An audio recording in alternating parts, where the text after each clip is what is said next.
ಬೆಳಗ್ಗೆ ಹೀಗೆ ಕೂತ್ಕೊಂಡು ನೋಡೋದು ಎಷ್ಟು ಚೆನ್ನಾಗಿರುತ್ತೆ ಅಲ್ವಾ. ಬೆಳಗ್ಗೆಯಿಂದ ಸಂಜೆ ತನಕ ಹೀಗೆ ಸುಮ್ಮನೆ ಕೂತ್ಕೊಂಡಿರಬಾರ್ದು. ಮಕ್ಕಳಿಗೆ ಟ್ಯೂಷನ್ ಆದರೂ ಹೇಳಿಕೊಡ್ಬೇಕು. ಸರಿ, ಹಾಗಾದರೆ ಇವತ್ತಿಂದನೇ ಟ್ಯೂಷನ್ ಸ್ಟಾರ್ಟ್ ಮಾಡೋಣ. ಊರಲ್ಲಿರೋ ಮಕ್ಕಳನ್ನೆಲ್ಲರೂ ಹಿಡ್ಕೊಂಡು ಹೋಗಿ ಇವತ್ತು ಟ್ಯೂಷನ್ ಹೇಳ್ಕೊಡೋಣ. ಮಕ್ಕಳನ್ನೆಲ್ಲ ಇದು ಎಲ್ಲಿ ಅಂತ ಹುಡುಕ್ಲಿ? ಎಲ್ಲ ಕಡೆ ಹುಡುಕ್ಬೇಕು ಇವಾಗ.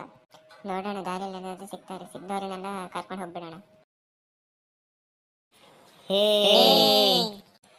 ಇಲ್ಲಿ 3 ಜನ ಇದ್ದಾರೆ. ಇವರ ಹತ್ರ ಬರಕ್ಕೆ ಹೇಳೋಣ. ಸುಮ್ಮನೆ ಕರೆದ್ರೆ ಬರಲ್ಲ.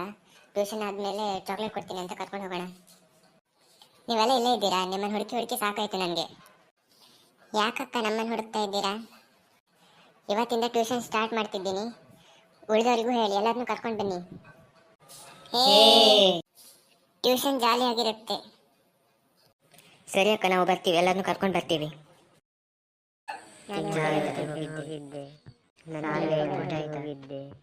ಶೂ ಜೈಲೆಂಟ್. ಎಲ್ಲರೂ ಬಂದ್ರಾ? ಓಕೆ, ಕ್ಲಾಸ್ ಸ್ಟಾರ್ಟ್ ಮಾಡೋಣ. ಎಲ್ಲರೂ ಕರೆಕ್ಟಾಗಿ ನೋಡಿ. ಅಕ್ಕ, ಇವತ್ತು ಯಾವ ಕ್ಲಾಸ್ ಮಾಡ್ತೀರಾ? ಅಕ್ಕ ಪುಕ್ಕ ಅಂತೆಲ್ಲ ಕ್ಲಾಸಲ್ಲಿ ಕರಿಬಾರ್ದು, ಟೀಚರ್ ಅಂತ ಕರಿಬೇಕು. ಹಲೋ ಸ್ಟೂಡೆಂಟ್ಸ್, ಇವತ್ತು ಇಂಗ್ಲೀಷ್ ಕ್ಲಾಸ್ ಮಾಡ್ತಾ ಇದ್ದೀನಿ. ಇಂಗ್ಲೀಷ್ ನನಗೆ ಒಳ್ಳೆ ಬರ್ತದೆ. ನಾನು ಇವತ್ತು ಎಲ್ಲರಿಗೂ ಇಂಗ್ಲೀಷನ್ನು ಹೇಳಿಕೊಡ್ತಾ ಇದ್ದೀನಿ, ಹೇಗೆ ಸ್ಪೆಲ್ಲಿಂಗನ್ನು ಓದ್ಕೋಬೇಕು ಅಂತ. ಮೇಡಮ್. ಓಕೆ, ಈಗ ಫಸ್ಟ್ ವರ್ಡ್ FUTURE. ಫುಟೂರೆ.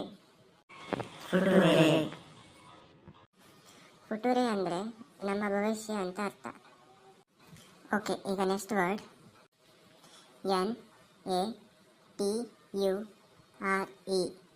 NATURE. ನಟೂರೆ.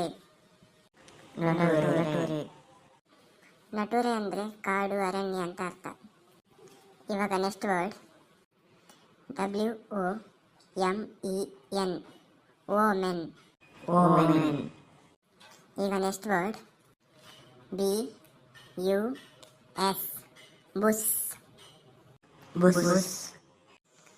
ಇವಾಗ ನೆಕ್ಸ್ಟ್ ವರ್ಡ್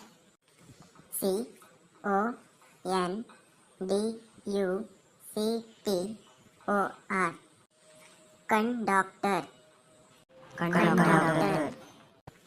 ಇವಾಗ ನೆಕ್ಸ್ಟ್ ವರ್ಡ್ GOOGLE. ಗುಳುಗುಳೆ. ಓಕೆ ಸ್ಟೂಡೆಂಟ್ಸ್, ಇವತ್ತು ಕ್ಲಾಸ್ ಮುಗೀತು. ನಾಳೆ ಎಲ್ಲರೂ ಇದನ್ನು ಚೆನ್ನಾಗಿ ಓದ್ಕೊಂಡು ಬನ್ನಿ. ಸರಿ.